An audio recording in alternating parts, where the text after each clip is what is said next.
let's talk about Confluence management. That means people coming together, and how do we manage it?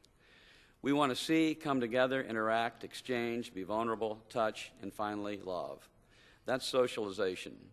And so the question is, we can have a community, we can have a grouping of housing together, and we can have activities.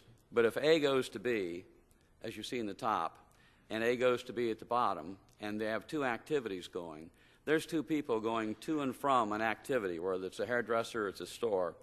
And unless the timing is right, the socialization that could occur, which is serendipitous socialization, doesn't happen.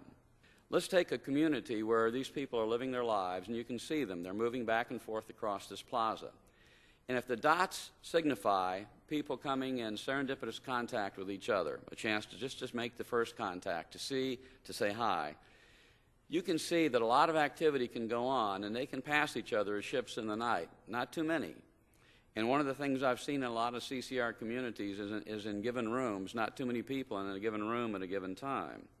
And you say, where's all the activity? And the activity, the people are there, but the activity and the serendipity sometimes is not. But if we minimized the trails that they could take to go to see each other, and they had to always go through tight little spaces, then no matter where they went, they would be able to cross and see each other. But the other thing that's happening is all of the activity of the to and fro is happening in this plaza, which means that you have at least half the population looking out their windows and watching what's going on. And as we learned when we talked about mirror neurons and empathy, when people see other people, 30% of the viewers are affected by and act upon what they see others do from research.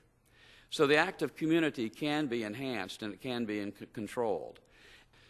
So the key that we want in all of our communities is we want to not only have activities, but we want to make sure that we have loiter time afterwards, that people can then talk about what they've done together. That was a bonding activity. And I think what was pointed out, I think very well by Terry, is the other aspect of what the Vital Life community concept says, and that's simply this. The Vital Life community is one in which the programs affect every single person within that community. The visitors are part of the program, the employees are part of the program, the residents are part of the program. It's an extended family. If the residents are running their own programs and creating their own programs, that's their vocation. Now they have a new life and they continue on.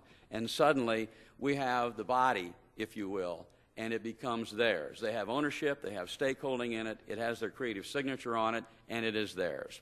And what we as community developers and providers and stakeholders have is simply we facilitate. We are there to stand in the corner in the shadows like a good waiter, and we facilitate and make sure that everything runs well for them.